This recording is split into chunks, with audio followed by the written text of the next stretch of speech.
the wick so short?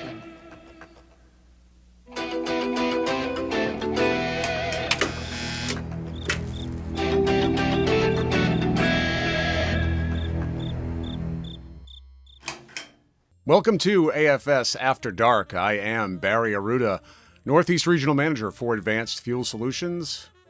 Episode 3. Can you believe it's here? I certainly can't. It's getting harder and harder every day.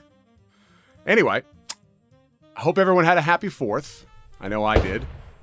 Fireworks, not my favorite, but when done tastefully, can be a fun time. As for the men's national soccer team, talk about a lack of fireworks there. Go Belgium? I mean, has anyone ever even said that? Terrible outing by the gentleman there. I'll leave it at that. We don't need to relive it. But fireworks around here in New Hampshire, things kind of get wild. You know, I don't really understand fireworks from a couple different standpoints here. Number one, if you're going to transport fireworks, you need hazmat certification. You need a steel box that's on the back of a truck with a placard that says explosives. But if you want to buy fireworks, $180, here's your receipt, have a great day. It's just like the DMV, you know, with your driver's license has determined and made a ruling on your mental stability. I just don't think everybody should have access to fireworks. It's my own personal opinion. I've seen people on television lose fingers, lose hands. It just seems not worth it for a big pop. Sparklers, that's more my jam. Speaking of my jam, it's Friday night, and I have put together a very tall vodka soda. And I have made a vodka soda in honor of my guests. That's plural this evening. Vodka is strong. It could potentially hurt you. That's sort of one of my guests. And then you've got a bubbly, effervescent soda that is the other guest. And luckily, these two are married, so I can say those things. And then there's the funny straw that stirs the drink. Yours truly. Woo! So what have I been up to? Well, recently I went to go see Sammy Hagar and Michael Anthony, both from Van Halen, play a solo show with Van Halen songs. Joe Satriani was on guitar. We were in the second row, technically the third row, but the first row was leaning against the stage. The second row was really the first row, and then there was my friend and I, and we were close. I mean, we were really close to the music, and it was loud to the point where for a day afterward, I couldn't really hear much, and I can't really hear to begin with, but I've seen Sammy before in 2004. I saw Eddie Van Halen with David Lee Roth and the rest of the band in '07, and I feel like I've gotten my fill. You know, obviously Eddie's passed away. The Sammy show was great. I'm not itching to go back. The tickets were super expensive. I feel like I got my fill. But it is good to see your rock heroes. You know, if you're into rock. If you're into rap heroes. If you're into country, go see, I don't know, Luke Bryan. Is that a person? But I've gotten out on the road recently to visit some prospects, some members of a new association that we joined. I'm bringing around donuts everywhere I go, and it's been good. I think people really appreciate when you bring a little present. It could be pistachios, it could be donuts, it could be beer, it could be anything that you bring. An unexpected guest, not everyone's favorite, but if you're carrying gifts, you at least can get a couple minutes. So I took a little film on the road. Take a look, and we'll see what we came up with. Hello, it's 6:25 in the morning on Wednesday, July 1st, and I'm headed up to Maine to go visit a prospect and see if we can't get them to jump into the AFS lifestyle with us. I've got to make a quick stop to pick up a little something for this prospect because everybody likes some weird salesman coming in with a surprise gift, but it's just what I do. So yes, headed to Maine, not for recreation, but for production. Hi, can I do 25 assorted munchkins? Alrighty, anything else? That'll be it, actually. Alright, it's gonna be $10.79 coming up. Thanks, man. You're welcome. Okay, so the thing about munchkins is that there's 25 of them. When I drop these off and introduce myself to these people, are they gonna count these munchkins? Of course not. They're not gonna know there's really 24 in there. Think of it as a service fee. Ooh. Happy birthday, America. The other thing I should probably tell you is that I'm in my wife's car today. I don't make a habit of driving around with a dragonfly and a diamond dangling from my rear view. Also, she neglected to tell me that she doesn't have AC in this car, so this is going to be really nice. It's going to be 91 degrees today, and I'm cruising around. So thank you to Lauren, really appreciate it, and let's get moving.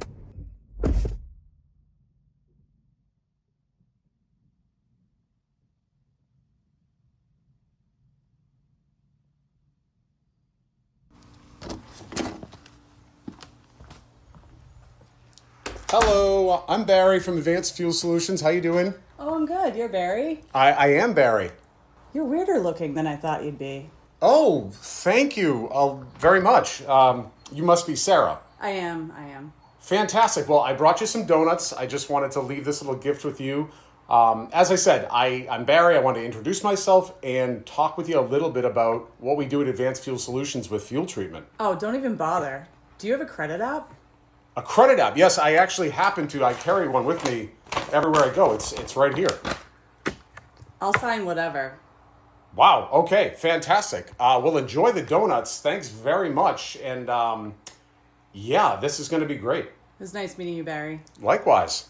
So that's how it's done. You know, been doing this about 10 years. Now, there's no easy days, but some days you just got it. Now, obviously, that was a gag. I was just joking with you. No sales call goes that smoothly ever. In fact, you know, being in sales, part of what you do is cold calling. It's very uncomfortable. I think in the last 10 years, I've probably had someone convert right there at their desk when we're sitting there saying, hey, you know what? I like what you said. Let's sign a credit app. Let's get a PO out the door. It rarely ever happens. But, you know, nothing in life that's worth doing is easy. And so as you're building relationships, as you are meeting new people, you're finding ways to get common ground with them. And so there is a rewarding experience when, you know, a year or two down the road, you finally get someone that you can call a friend in the industry. And it's a part of my job that I really like because the payoff, while it takes a long time, is well worth it. And that's sort of interesting when we consider who we've got for guests this evening. Now, I met one of my guests years ago and didn't realize a lot of the things that she was doing. I'd visited her shop once and looked at some of the stuff in her garage and what she was working with currently. And then years later, I met her husband, and he's been a really great friend in the industry for me. And ultimately, when you're in sales, and I think everybody probably knows this, you're not selling your product. You're not even really selling the problem that it solves. You're selling yourself, which on the surface sounds bad. You know, you don't want to sell out or sell yourself or give away part of you so that you're no longer an individual or personality, but it's more nuanced than that. You are selling the idea of, if you trust me and you like me, then we can have a relationship professionally that is going to work mutually for the both of us. Life doesn't slow down. Freight still has to be delivered, and jobs still need to get done. When your equipment is down, your business is too. That's why fleets trust OPT from Advanced Fuel Solutions. OPT keeps fuel systems cleaner, helps reduce costly regenerations, extends filter life, and protects critical fuel system components, so your trucks spend more time on the road and less time in the shop. More reliability, less downtime, lower maintenance costs. Because every hour your equipment is running is another hour you're making money. Don't just buy fuel, optimize it with OPT. And ask yourself, is your fuel advanced? All right, let's get to our guests. We have two of them, that's plural, this evening. It's actually afternoon, but pretend with me. Steve and Catherine Erasmus are the co-owners. Catherine's really the owner, don't worry about that, of Taylor Energy down in Connecticut. They own multiple businesses. I'm delighted to have them. They are a power couple, and I'm thrilled that they can join me on AFS After Dark. Let me bring them up. Look at those guys. Hey, guys, how's it going? Good. How you doing, Barry? Good. Happy Friday. I've got myself a vodka soda. Did you guys bring anything to the party? Yeah, a little Tito's on the rocks. I have a cider. Yeah, that's cider. That's very country mason jar cider. Yeah. So you guys are at home, obviously, right? Yes. Yeah. That's a beautiful spread out there. You got the grill, you got the pergola. Actually, that's not even a pergola. That's like a what do you call that? It's like a pavilion. Pavilion. Thing. Yeah. Very, very nice. I'll have to visit sometime. You guys have a guest room? Oh, yes. We have 3. We just Fantastic. kicked the kids out. Oh, okay. Yeah, no, that's fantastic. Well, thank you for joining me. Like I said, it's Friday afternoon. It's been a week. I always say that. It seems like the weeks get longer as we get older. People always talk about time going by faster as you get older. I feel like it's tougher and tougher to kind of get through the the trials and tribulations, especially in our business in summer. It feels like it's just dragging. It's like, let's get it cold. Let's start making money. And so that's what you guys are in the business of doing, is making money through oil delivery and several other things we're getting into. But for now, I mentioned that you guys run Taylor Energy. And now, Catherine, I know that you came from a background in this business, or you didn't, and then you were kind of brought into it. Help me explore where you guys came from and how Taylor Energy kind of all came to be. Sure. So I am third generation in the oil industry. My grandfather started a company. My father took over. He passed away. And I then purchased Taylor Energy in 2015. Yeah, and Steve, what's your involvement been like in the industry and so on and so forth? So I just got in the industry about 8 years ago. Well, 7 years ago now. And before that, I was a parts manager at a John Deere dealership. All right. And Yes. so kind of did a 180 on what I was doing, and Now found you're something doing different. Yeah, now you're doing something different. Well, you've actually helped me with my John Deere, which I still have not fixed, but that's a different story. We're not here to talk about my broken tractor. I mean, maybe we need to come visit you. Yeah, you may have to. I mean, because honestly, I don't know what it'll cost to get you up here to fix my tractor, but I'm assuming it'll be a few bucks. Yeah. You know, dinner, really good dinner. I mean, do you know how to cook? Well, I can buy you dinner is what I can do. We have a Hey, fantastic restaurant right down the street from my house called the Tuckaway Tavern, which you may have heard of before. It's been on the Food Network. The guy that runs it has been all over those, guys' grocery games and everything else like that. So they make really good food. The trouble with that place, and I've lived here 8 years, is that if you're not there at 10:45 in the morning for when the doors open at 11, 6 a.m. in the morning on Christmas, that place is packed. It's like, doesn't matter what time of year it is or day. But buying dinner is always the way that I go. Yeah, it's the easiest thing. All right, so I know you guys have purchased a couple different companies. When I see you at the Christmas party or at these events, you had mentioned, we got this, and now we're involved in this. So when you bought the second company or the third company, were there things that you wish you had known when you acquired them, or things you learned through the acquisition process? Yes, I would say, I think fleet-wise is where we always are weakest when we're purchasing a company. The owners really want to get rid of everything, and you don't have to do that. You don't have to buy everything. I mean, as long as upfront you're conversing with your buyer on a regular basis and explaining what you have in your fleet and what you want to enhance, right? You need to make sure you have enough for each employee that you're going to onboard and keep. But I find in the past for acquisitions, the fleet has been the pain point. I've kind of added a few other things like an escrow to maintain that fleet for a certain number of months after the acquisition, to make sure they do pass DOT inspection or regular Connecticut state inspection. Yeah, there's a lot to think about is what I'm hearing you say there, is that it's not just simply, you write a check and it's good to go. There's a lot of other moving parts. And I would say probably inventory for you, right? Yeah, the inventory is a huge thing for what I do, because I've kind of like switched into the procurement role, and getting a lot of old or dead inventory is, you're just kind of throwing it away after so much time. So we've gotten a lot more careful about the inventory that we've taken on, and kind of had a cut off on it, so that this way we're not gaining a ton of dead inventory or inventory that isn't going to be sold anytime soon. Yeah. Okay.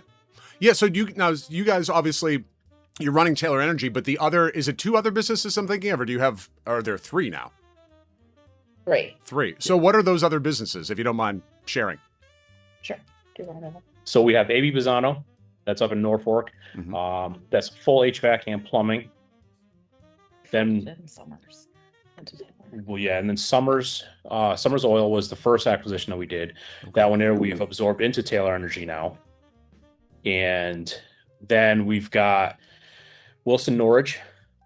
That's in Manchester, Connecticut. That one there is oil and service. And then we also, with that acquisition, we picked up Mobile Mix, which is a concrete company. So we do small batch concrete, anything from like a wheelbarrow load all the way up to 7 or 9 yards of concrete delivered. So that's the interesting one, because that's sort of like the wild card almost, because the other stuff is It involved is. in heating and cooling. Was there something about that company that, I mean, obviously when you're looking at a company, you have to determine if it's healthy or not. Was that something you had your eye on for a while, that concrete company? No, it was something that when we started looking, and Wilson Norwich came up, he owned both of them. And it was kind of, once we started investigating and looking into it a little more, it's a great way to substitute cash flow in the summertime. Oh, yeah. When things get slow. Because concrete, I mean, both trucks are running all day long. Yeah, It got me all jazzed up because it's something completely different.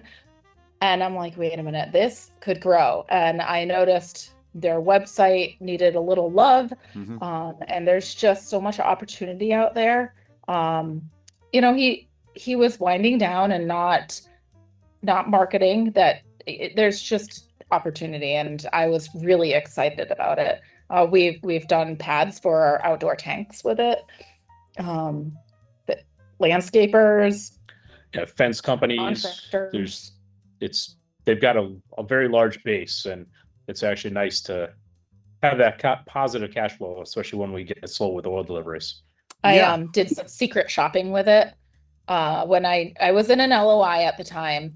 And one of our rental houses had a dirt floor because it used to be a wine cellar. So they would make the wine and it would go sit in there and do its fermenting.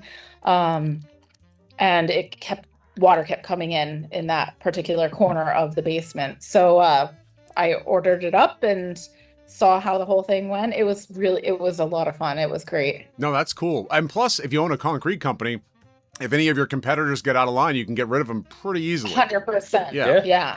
I mean, that's the mafia, it worked for them for many, many years. So yeah, well, not we're giving anybody ideas, but that's fantastic. You guys have been able to diversify in that way. And so that kind of brings me to my next question. Now, obviously you guys are married, and in every marriage, it's decision-making, meetings, committees. We have to figure out what we're going to do if we're going to, want to go on vacation. But when you're buying a company, I think I know the answer to this question, but who's quick to say, like, let's do this? And who's the one that's kind of resistant if you had to pick, or are you both kind of like, we're doing this? Because what is your guess on that first? Yeah, what do you think? Well, I see. I feel like I was given a hint because Catherine said you got all jazzed up about the concrete. So I'm thinking that maybe Catherine sees something and thinks, all right, that's mine tomorrow. And Steve, you may have to pump the brakes a little bit. You're right.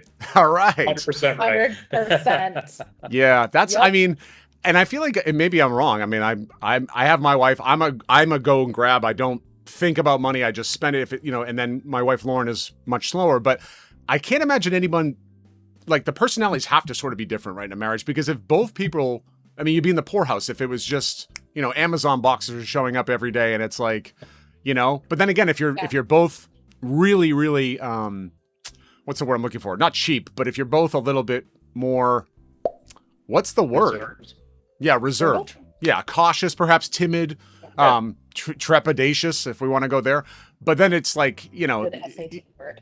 your bank account looks great, but like, are you living life? I don't know if that's even possible. So I guess being a husband and wife team, what are some of the challenges without, I don't want to get you guys into an argument on the weekend here, but what are some of the challenges of working? Because I don't work with my wife. I think she would kill me. And so, I mean, you must see each other pretty often, right? You work at the same place, you live at the same place. So in the beginning, we questioned that a lot, like how it was going to play out when we were working together in the same building or whatever. And it ended up working out really well because I was always on the road in the beginning. So I was out teching and working in the field. So I didn't see her much at all. And then when I came into the building, with having multiple locations now, typically I'm in one, but I bounce around a little bit, and she's always in a different location every day of the week. So we only see each other very little bit during the day. Yeah. And then we'll meet up back at home. Yeah. So is there working out really well? So is there a challenge, Steve or Catherine, that you feel like working together is? I mean, because I guess when you come home at the end of the day to talk to each other, you kind of are at the same company. I mean, is there a lot to kind of chit chat about? Because usually someone comes home, they say, "How was your day?" and you kind of go through it. Yeah, we talk about work a lot. I think that's one thing we need to work on Right. is stop talking about work. Right. And yeah, Because it never ends. Yeah. I mean, if you ask any business owner, like, you're always working. right. So you're always answering questions, emails, phone calls, stuff like that. So you're always getting that. But then to have it to where you're both together in the same profession, same business, everything then is also work related. Yeah. So So how does that work when you guys go on vacation? No, wait, you guys went to Banff, right? Yes. Okay, yeah, you were showing me the pictures. The water was Yeah. unbelievable. But so if you guys go away to Canada, let's say you go back to Banff, who's running the ship back there? Are all your employees coming in t-shirts one day and they're off at noon? How does that work? So we have some really good people, and we're very fortunate to have them to where they fill in a lot and they don't try to bother us a lot. And they understand, like, they'll send us an email asking a question, and they know they're not going to get an email answer right away. If they need something right away, they make sure they give us a call. But we have great people. Yeah. Like, we really do that. They can handle pretty much everything going through the day to day. Yeah, and that's the foundation of any good company, obviously, starts with its people. And I know in our industry, techs and drivers are always at a premium, this and that. But if you can keep and retain and train your employees and they stay with you and then can train new employees, that's a great thing that, it doesn't often work. I'm not often. It doesn't always work. I've heard some horror stories in our industry of people, guy left for $1 after he was fully trained by the company or crazy things like that. So if you have full confidence in your staff and you really love them, that's fantastic. What a blessing. And we have I actually just secured a new director of operations, and she'll be starting in about a month and a half. So I think that will be really helpful when we do go away. Yeah. This year we were gone 5 months out of the 7 that we've been in this year, at least for a week. Mm-hmm. Yeah. So it's hard. It's hard. You try to keep up on your emails. You try to keep up with your staff. Right. And part of you is always feeling like you're leaving your baby behind because, you're going to be constantly thinking about it. At least I would assume. I don't own a business. Couldn't secure the loan, so they wouldn't give me the business. But to that point, just about buying businesses, and we're talking about acquisitions, have you guys ever, had your eye on something or on a company perhaps and started the process, and then let me just kill this bug, and started the process, and then eventually down the road said, this doesn't feel right. And what was it about that? You don't have to say the company name, of course, but what was it that really kind of gave you this, the shivers? Yes. Yeah. So there was a company east of Taylor Energy, and I really thought it could work. We went and met with the owners. Several times. We had lunch with them on their property. We had a good time, and we really liked them. Mm-hmm. And I think geographically, it would have been really hard, and financially, I don't think it would have been a good choice. So there wasn't something specific. Geographically, it would have been difficult, is what you're saying, but there wasn't something about the company itself where there was a red flag, unless there was. Staffing, I think, would have been very hard, right? Yeah. There was minimal staffing, which would have put a lot more burden on our people, especially when the owners decided to exit the business. So that would have kind of put a lot more burden on us. Yeah, I get that. It sounded good, high level. And then as I think you keep digging and going through, the other thing was they were very heavy in cash. Oh. And I was unable to run my numbers where it made a lot of sense to support the cost of the acquisition. Yeah, no, that makes sense. I mean, it sounds like you've got a nose for it. You're looking for the right things. And I think that as you continue to acquire and grow, I'm going to call it the empire, you become better and better at it, right? So I'm glad that Steve's there to kind of say, like, let's just think one more second. But it seems like you kind of really know what you're doing, Catherine, and that you're able to discern what's a healthy move, what's not a healthy move. Do you feel like, regardless of like if it's an oil industry or excuse me, an oil business or any other business, do good companies just have all the same kind of DNA? Like, what makes a good company? We already mentioned people, of course. Sure. I look at culture, number one. Mm-hmm. So I look at the owner, I look at the employees. I feel that our culture is incredible. I've seen other companies, I've seen what other owners offer to people. I just think it needs to be fair on both ways, whether it be the employee working for me or me, what I'm able to give as benefits package to my employee. Mm-hmm. And then all of the other little things that mean a lot to people. Having like he hosted a breakfast one morning and everybody had the greatest time. Then they just kind of left at 9:00. Mm-hmm. And went on to their calls for the day or delivering oil, whatever, propane, whatever they were doing. Mm-hmm. I look for that. I also kind of look for synergies. What type of, if they're in a captive, like we're in a captive with Federated, are they in that captive? Because captives are very selective. Mm-hmm. So that is a well-run company for safety and claims. I feel like when you're onboarding a company, computer back office systems aren't a thing anymore. It used to be like trying to find the same thing. So that's gone out. What else just how they treat their vehicles. What their fleet looks like. Yeah. You can tell a lot about a company by how they treat their fleet. If they put the money into their fleet, they keep it nice, they keep them clean. That's a huge, like, positive. Yeah. You're not looking at something that, is beat up and rusty and not taken care of. That's going to obviously save us money in the long run as well. And then on the financial end, when I'm looking at their data over 3 years, sometimes I'm going to ask for more because 3 years will tell you how they're doing on their margins and their percentage on their sales, but maybe they're pushing for a better margin and maybe they lost some gallons. And you really kind of want to go back a little bit further sometimes to see how the company was run then.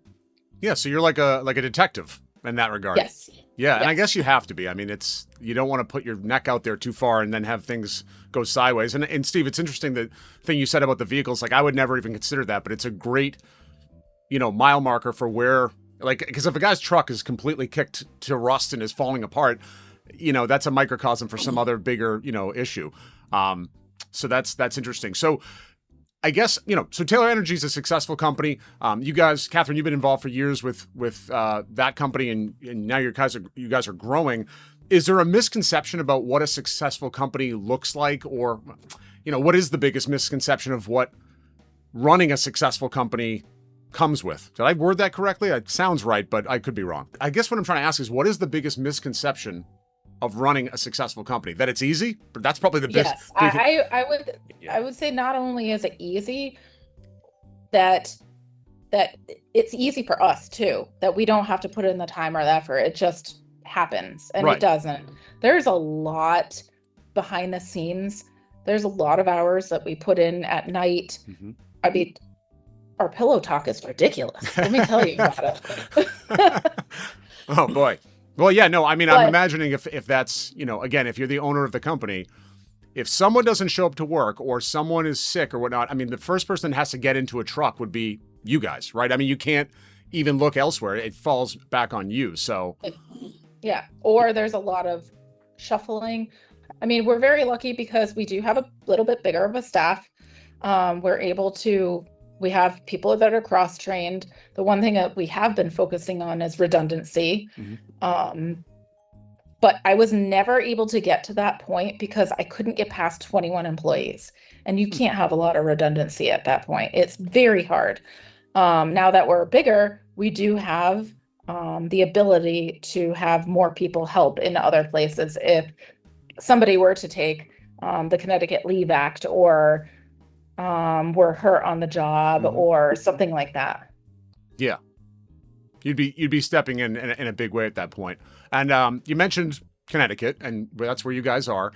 I wanted to ask you about how has your experience been with the mandate down there? Now, I know it's 10%, it's 20 in Rhode Island, but in Connecticut, have you even felt a bump of the mandate? Has it been good for you? Has it been challenging for you? So we are anywhere between a 10 and a 20%. Okay. Depending on how the market is. So I have a oil terminal. It's 1.5 million gallons. And I do have a oil supplier in there, and that's Steve Sack. Oh yeah. So depending on what he is blending is where we're at. So his terminal in Canton, when we pick up from there, Canton, Connecticut, that's a 20% blend. Sometimes we're at 20%. Sometimes we're at 15. I don't know. I mean, on the service end, you hear a lot more of it. Yeah, I mean, we haven't, in the beginning when bio first came out, everybody was kind of like freaking out because it was causing failures and stuff like that. But they've kind of leveled out with that. We still get some oil tanks that kind of, when we fill them, they'll wash the bottom of the tank and cause a leak. But we switched over to Roth tanks to kind of avoid that. So 98% of the tanks we put in are Roths. So Yeah, I mean, a lot of times, so biodiesel is an excellent solvent, and I just know this from being in my role that, those tanks that are out there that fail, some people are quick to sort of blame biodiesel, and it's like, no, that tank has legacy sludge in it. There's pinhole, there's already leaks in the tank. The biodiesel goes in and starts to clean it, and the tank fails, and someone says, well, hey, you brought me bad fuel. It's like, nah, that tank probably should have been replaced 10 years ago. So at least, tank failures, I hear that, and I think additional revenue stream, that's what pops into my head. So, of course, my own oil tank in my basement probably needs to be replaced. So I need to call somebody soon.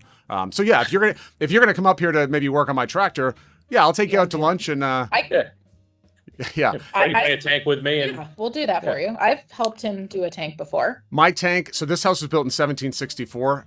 My tank was put into our basement when they renovated the kitchen. It can't come out unless it's in small pieces. So I actually am going to have to switch to a Roth. We're going to skip that myself. That's awesome. Skipping. I think I'm sure I have a food allergy. I can't make it that night. Yeah. No. Now you have to go through my bathroom and through this tiny door to get into this basement with a dirt floor, and there's a big 275 sitting there. And I thought, there's no windows in the basement. You can't get out. You sound like a perfect example of an outdoor tank. Outdoor Roth with a hood, you're fine. Yeah, I hadn't considered that either. But either way, leave the tank down there, you're done. If you use these additives that we've used in the past, yes, they're great. I've heard. You can treat your tank and it will be fine. I know.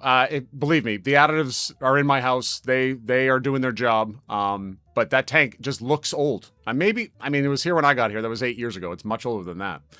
When you think about your company, Taylor Energy, and your companies, 5, 10, 15 years down the road, what do you hope, we'll go back to using the word empire, what do you think that empire, or what would you like the empire to look like?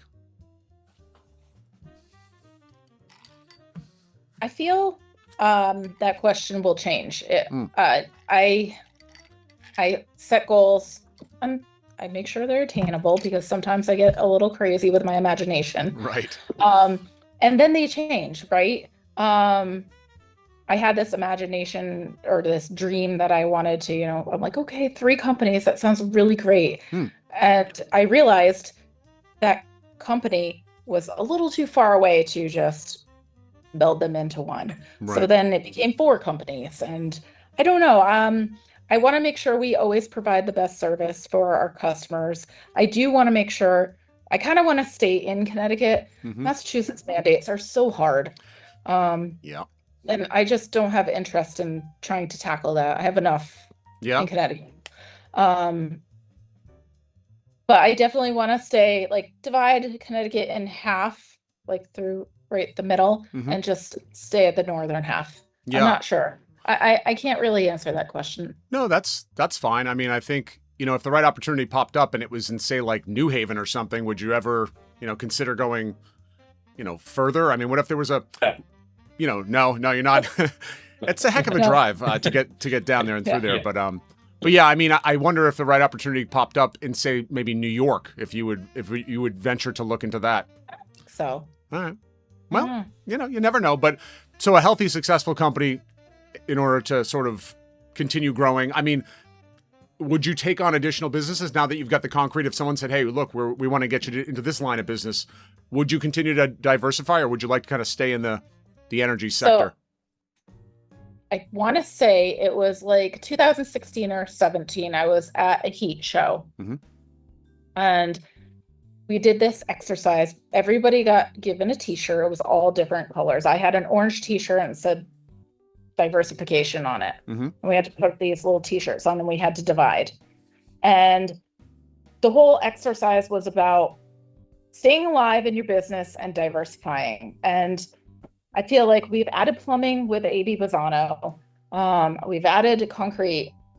I have a few other ideas of what we're going to be adding soon. And I just think the more you can offer and be a one-stop shop for your customer and do it well, that is the way you're going to be a successful company. Yeah, so don't put all your eggs in one basket, basically, is the old adage, right? So that's, yeah, that's a good way of looking at it. I think, you know, it's great that that Catherine, you're involved in, you're on the, Catherine, you're at the NEFI meeting with me, so I know you're involved in NEFI. Yes. Are there other associations that you belong to besides NEFI and SEMA? SEMA, yeah, I'm on the board of SEMA as well. Okay, there you go. Yeah. Yep. And Steve, are you on any boards yourself? Yeah. No, not yet. Steve has not gotten. I'm on the board in New Hampshire, and I think in the board meetings I feel like I'm never doing enough. You know, I feel like everyone's talking, and then I realize that everyone's sort of, most of the people in there are retailers. They're doing the day-to-day stuff, and so I kind of feel lost sometimes. But I think it's just having the members, having the support in the industry. Because I've been told that even in New Hampshire, there may come a time where we need support at the State House. And Barry, you can, you know, bring people that you know and bring yourself. And I thought, okay, so it is important to be involved, even if you're not actively, you know, I'm not the treasurer. God knows I could not be the treasurer at any of these things. I couldn't barely balance my checking account. Never mind, you know. Well, that's what Lauren is for, right? That's true. Yeah, no, she's much brighter than I am on all fronts. But no, I mean, if they were saying, hey, listen, we're missing $100,000 in membership dues that used to be here. Where is it, Barry?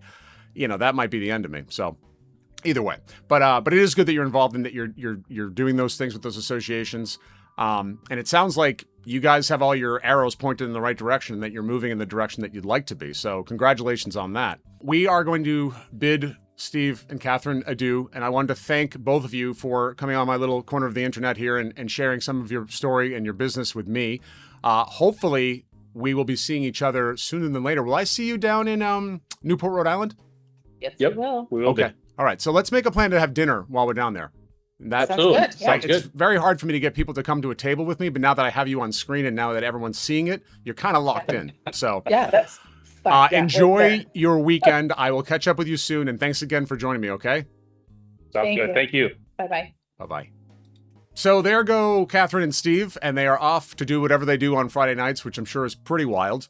But they've got a good start. They've got a little liquor in their hands and a beautiful afternoon. So we wish them well and thank you for their time this evening. They didn't have to join me. All people who come on the show don't have to do it. If you're interested in being part of this show, send me a message on LinkedIn and we can get together and hang out for a little bit and have a drink. So until then, thank you for watching. We'll see you in a couple of weeks and be good. Cheers.